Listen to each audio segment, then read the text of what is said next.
If you don't know how you can create a Alibaba account, then in this video I'm going to teach you how you can simply create a Alibaba account easily. So first what you have to do is open your Alibaba app and then you will see an interface like this. So simply what you have to do is click on continue with Google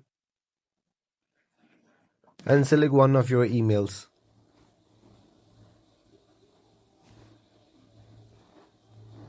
After that simply click on continue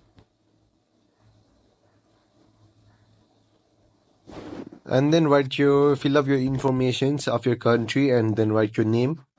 Click on next. And there you go, your Alibaba account is now ready to use. It is that simple to you create an Alibaba account. So if you found this video helpful, make sure to like, share and subscribe.